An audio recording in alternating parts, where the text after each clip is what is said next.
Hello everyone, welcome to the Gibson Show. This is an interview with the one and only Quick from JLingz ahead of CL. Quick, how you doing? I'm good, thank you. Hopefully this interview will be a bit like your name, get it over nice and quick, not keep you too long. I know you've got plans to go do a bit of gym work tonight. Terrible, terrible, terrible. How many times have you heard that in your life though? Too many. Way too many. How many times have you heard it from your teammates, never mind other people? Fair. No, teammates, it doesn't come from teammates. It Yeah. comes from anyone who I'm just meeting for the first couple of times. Oh, quick joke. Yo, that was funny. You didn't hear that one before. We're all good. Well, look, what we're going to do is we're going to have a wee chat about it, chat today about you, chat about JLingz, and then talk a little bit about the group that you're in for CL as well. So I want to talk about you first. Obviously, I've pretty much known you from being in the scene from when I started as well. You know, you played a little bit through a couple of different Nats leagues. How have you been finding your growth as a player over that time? Oh, that's a good question. From where do you want me to start? Like, I can start like PG. I can start Yeah, this year. well, I start with PG Nats because I suppose people would like to know the whole story of how you got to where you are. Okay. Well, when I first joined OP, I was just turning 18, and so I was a bit childish, and I had like a really dumb play style because I just came from tier 4. Mm-hmm. It's not like the best place to grow as a player. So I'd say I had like good aim, and that was it. But it went well. Towards the end of the year, things got a bit rough. So I think I learned a lot about how to be a good teammate and um, how to handle pressure, stuff like that. So I think that was a good year to like introduce myself to it. Obviously, it ended up with like massive disappointment. Mm-hmm. We didn't make it to CL. That was shit. Oh, can I swear? Yeah, go ahead. Okay. um. Okay, yeah. So then after that, I took a bit of a break. Um. I tried like a project team. It didn't really go well. Ended up joining Sam on JLingz, and we made like the first roster. Yeah. Uh, and then went into Yukin 2. We made like a roster change like a week before we brought in Leon. Shout out Steno. But that was bad. Like we had like a weird team and not enough time to make it work. We had 2 support players, 2 first centuries, and then Sam, I guess, just kind of filled in wherever. Then we had So Sam, just we had, yeah, we had these great entry players, a couple of good support players, and then we had Sam then to go with it. Like, no. Sam just plays anything. You can put Sam on anything, so he wasn't a problem at all with it. But yeah, me and Strike, and then Leon and Skeptic. It was kind of hard to make things work, and we didn't really have the time. So then, obviously, we come like third, fourth, whatever, and Yukin 2, and then we pick up Evasion, Turco, and then since then it's been a fucking roller coaster, a really stressful one. Obviously, um, honestly, nothing in the CL that could get thrown at us, we won't have experienced from just this year alone. I mean, we've played all year with 2 subs. Like we went into a competition as the favourites to win, even though we had 2 rookies subbing in fresh from ranked. So we know what it's like to be underdogs. We know what it's like not to be underdogs. We know what it's like to play with subs, play with pressure, all of this. So I think as a player, I'm ready for whatever happens because we've been through it. so you mentioned kind of Sam as well, and I suppose one of the first times that I got to get into the casting world, it was JLE. When everyone was like, "Who is JLE? What does this stand for?" Turns out it was like the least imaginative acronym in the world, but I think the cat got out of the bag later that season. But Yeah, you and Sam, you started off playing together. You obviously brought in Leonsky then for the end of that season, a player with endless experience at the CL level. You kind of know what you're getting when you bring him in. How much has the kind of chemistry between you two and then 3 helped when you did bring in the likes of Turco and getting ready for BNL and now CL? but yeah, it's been good. It's been a bit weird at the same time because we've been together, give or take, 11 months now, 10 months ish. So obviously bringing in new faces just like a lot. It makes it a bit weird because we already know each other really well. We have like a certain dynamic with each other, and we're a certain way with each other. And then you bring in one new face, two new faces, and things change. Yeah. But it's been nice to just have like at least that stability throughout the year. Yeah, it's an interesting position to be in as well, because you look at the likes of your roster, and then you just you scan your eyes down across the teams that are playing in CL. Look at the amount of players that took part in UCAN 2, at the start of the year that are playing in CL now. You've got Coalesce, who've got a couple of the guys who played in UCAN 2. You got Nixon in there. You've got Skeptic, of course, who you played with for JLE. He's playing in CL. Yeah, he's terrible. He shouldn't even be in CL. He's awful.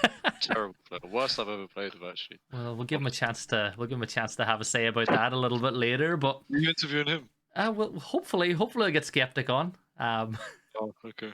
Pass on my message. I'm in his head already. He knows it. I know him too well. It's a mental game. You saying he's got a weak mental? Is that what you're saying? Yeah, awful mental. He's an idiot. He's an idiot. He's a big idiot. Yeah. Well, what do you think that says though about the kind of UK and Nordic region, that so many players and teams that started the year playing at tier 3.5, tier 4 are now playing in tier 2? Like, would you say that right now there's no region that's developing talent like the UK and the Nordics? I wouldn't really put the Nordics in there. I think the Nordics have a couple good players, but I don't think it's like a really deep region. But UK, like 100%, is probably the best at the moment. But also France. France has some really, really, really good players. But it's between UK and France. Yeah. So I'd have to agree with you, and you just kind of have to look at tier 1 to see how many players have made the jump there recently as well. I think everybody's terrified of EFAC right now. I'd say most people in CL are glad that he's not. 100%. That guy is so good. So many people are glad that he's not there and won't be playing in CL, and I think you could probably argue the same for the likes of Leader and people like that. Like, look at Leader, 1v4 clutch again, and EUL, the guy's just, it's a certainty that he's going to clutch it out sometimes. But I'm looking at your group, and we had a little chat beforehand, and you said regardless of what anybody else says, you think that your group is the strongest, the toughest out of every group in CL. And to remind everybody at home, it's you guys, it's Victus, so you don't have to wait very long to get a little bit of a rematch against some of your old teammates. You've got Viali Petoni, who I think for the most part are very Jekyll and Hyde. You watch some of their games, they look phenomenal. Some of the other games, there's a couple of things that can be exploited. But then you've got the real wild card, which I think is Rebels. They 21-0 in their national season, and they made a couple of changes. They brought in Croxon, who 40-8 on entry, no matter what league you're playing on. That's impressive. Do you think they'll be a difficult ask, or how do you think that group lays as far as the power rankings in it? So Rebels, we've scrimmed Rebels, and bear in mind, okay, we were in a slump, but they gave us a bit of a beating. We were in a big slump though. But with their play style, I'm sure everyone will see they're very aggressive. Obviously, when you have Croxon and Fosquito on the same team, like really, really hyper-aggressive players, it's what you'd expect. And then they've got like Thunder behind them, who's just got stupid aim, and Karibo at the same time, just stupid aim, and then Goga, who's just, it's Goga himself. He's actually invite winner, so even I'm not gonna shit talk Goga. Yeah, I am. He's awful, but they are really scary. But I think it just depends on the day, really. I think if they wake up and they eat the right breakfast and they have enough sleep, then they could probably beat a couple tier 1 teams just from gun skill. But if things don't click, if pressure gets to them, whatever it is, then I think they'll shoot themselves in the foot with the way they play. Yeah. Because as well, it's always hard to tell, like when you scrim a team that's really aggressive and doing really stupid things, if they're a scrim team or not. They definitely scream scrim team, but we're gonna see. I think they're like, this might shoot me in the foot. Like, I might regret saying this, but I think they are somewhat readable. So yeah, but they are a dangerous team. They're really good. And do you think your style of play, having the likes of Leonski, who's seen everything in CL at this point, and from what I can tell from meeting him in person and interviews, he kind of just stays at this level all the time. He doesn't get too excited. He doesn't get too down.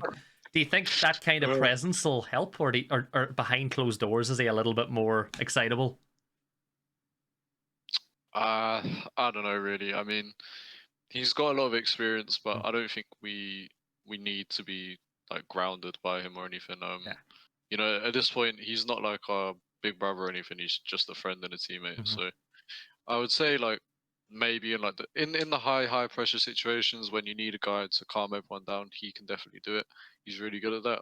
Um, but yeah, I honestly I think in terms of our mindset, we'll be fine anyway. And you got to kind of win that battle of the Premier League footballer own teams as well. You know, you've got De Gea, Bruno Fernandes, and Mata on one side, and you've got Yeah, JLingz on the other. By the way, can you do the JLingz for us? I seen no Sam. I seen Sam and I don't know how to Leonski do doing it. it out in Berlin. They were having a great time. No, can't remember how to do it. Sorry. No worries. So then we'll talk about Invictus. So Oscar, arguably one of the best players left in tier 2, tier 3 who hasn't made the jump to tier 1 yet. You've always got your ex teammate in there as well. You've Upor who's still getting the grasps of comp scene.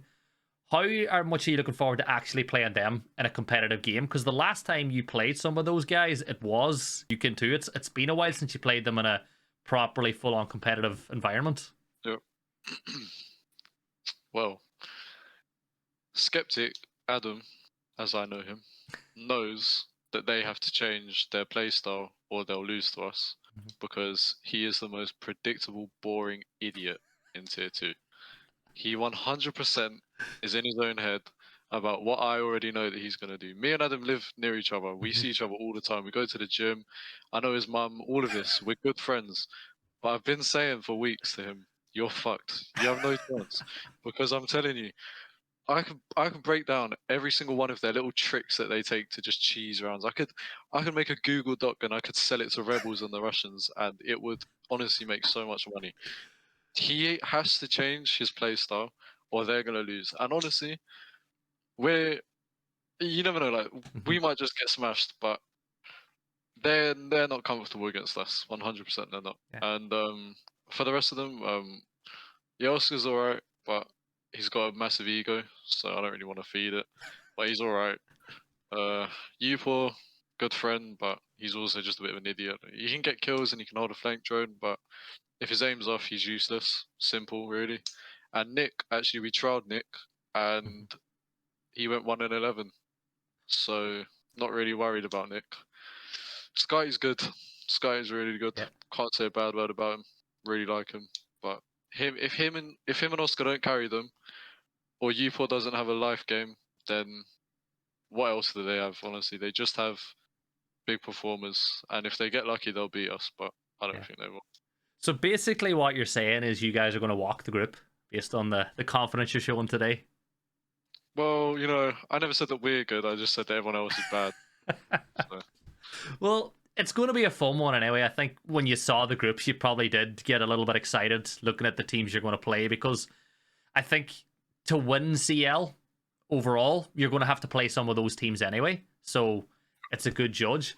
So we'll run through the other groups quickly to kind of end the interview to see who you think is going to top each one. So Group B, of course, you've got Activity, Lamp Party Hotel, Ovation, and Death Row. Who's your favourites in that one? um, it's it's that's a group of death. That is hands down the best group. Mm-hmm. Um, really four amazing teams, and if they were in, if each one was in a different group, they'd be in the semi-final. All four of Mm-hmm. them, they're truly an amazing group of players. Honestly, Yeah. it's so hard to separate them. I don't know. I personally think Land Pie Hotel and Death Row, Yeah. but Ave have like Kurtz and Lebo. If they have like life games or something, then Atomic's really good as well. Yeah. So you never know. Maybe they could make a surprise. Ovation I don't really know much about Mm-hmm. anymore. It's kind of hard to tell how good they are because their CL qual run was like astoundingly easy. Mm-hmm. So it's hard to you can't tell if they're just lucky or if they're good. But we'll see, I guess. I'd say LPH and Defra are probably the favorites. Yeah, and then Group C, of course, you've got Ascend without EFAC, which I'm sure all that group's kind of breathing a sigh of relief on. With them, Wild, Viperio, and Coalesce, so three MPL teams, and then, or sorry, two MPL teams, the best team in GSA and then what was the best team in France at that level. What's your thoughts on that group? That group 4 months ago would have been the best group CL's ever seen, apart from Coalesce. I mean, whatever for them. But like 3-1 Sked with Likey Fack and their old roster was an amazing team. Wild before recently was an amazing team, but they just hate each other, and they're gonna be a fun one to watch because they have probably got the worst interrelations within a team in CL. Shout out Wild, you guys hate each other. I respect it. Who else? Sorry, 86. They've been like just turbo fucked all year by getting poached or losing players, and I don't know when this comes out, but it'll be public by the time it does that Hungary's not with them anymore now. So for them, like, it's literally just how much do they even care at this point? Like, they're playing with sub. They went from like winning the qual to coming fourth in MPL. It's really sad actually, because they had a really good roster, but we'll see. And then 3-1 Sked's new roster's weird. They don't really have like. They went from this really fast, aggressive team with like one of the probably the best player in tier 2 to now having 3 supports, kind of like with Cactus, Enemy, Ravan, and then they have Rykos and Deadshot, who are really good. But I think they have a lot of weight to carry potentially. We'll see how. I don't know how good Enemy, Ravan, and Cactus are at this point. So I think that group is like really weird. And honestly, Coalesce might upset people just because they might like pull some weird 20 bomb out their ass and somehow win. But I'd probably say Wild and Ascend. Just, I don't know though. Yeah. And then last but not least, you've got Group D, which has Tenstar, Les Pichichi, M&M Academy, and Makers. Where does your thoughts lie on that one? Tenstar are good. I don't think they're as good as people think, but I do think they're good and they have some good players. It's a shame they picked up YZN. He stinks. The rest of them, the other 4, they're good. Les Pichichi, they're a bit weird. I mean, with respect, they don't necessarily like deserve the spot too much, same as like Coalesce and the Russians. It's a bit weird. We'll see how good they are. We scrimmed them before the second qual, and they won 4 rounds. So my hopes for them aren't high, but I really like them, so I hope they do well. M&M, they're okay. I think they have some really good players. Relaxing's really good. Akari's really good. Wild's a bit hit or miss, but he is a good player. I don't even know who the other 2 are. They're just bad. And they're another one where it kind of takes like a Relaxing 20 bomb or an Akari 20 bomb or whatever, whoever it is, to really pull them through, I think. And then Makers, some people say right now they're really good. Other people say right now they're really bad. I haven't scrimmed them, but 2 roster changes from that Makers team that was amazing. But I do think having Lolo, Gemini, and Equi is enough to probably beat most teams, even if you picked up 3 like golds.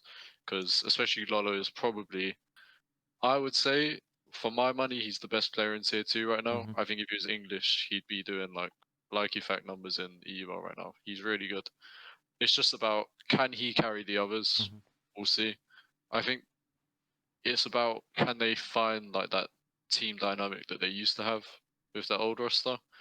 If they can, then they'll bruise. If they can't, then it will be about whether or not Lolo and Equi and Gemini or the other 2 step up. Yeah. So basically, we've gone through every group, and the only team that you actually just kind of went, yeah, they're good, was Tenstar. Everyone else, you kind of had something to pick a hole in. But honestly, we're getting ready for groups. It's only a couple of days away now. I think most people are excited to see what kicks off, because your group's a pretty strong one. I think everyone wants to see how JLingz are going to do, and really just find out who's going to end up in the playoffs. So what can I say other than best of luck? Look forward to seeing you guys play, and hopefully you can keep playing the style of play that got you to the BNL finals, as opposed to kind of what We happened? don't have a play style. We do not have a play style right now. We are terrible. So if we make it out, my group sucks because we're bad. Yeah. Really bad. And we'll leave it on that. Thanks everyone for watching, and make sure to give Quick a follow on Twitter.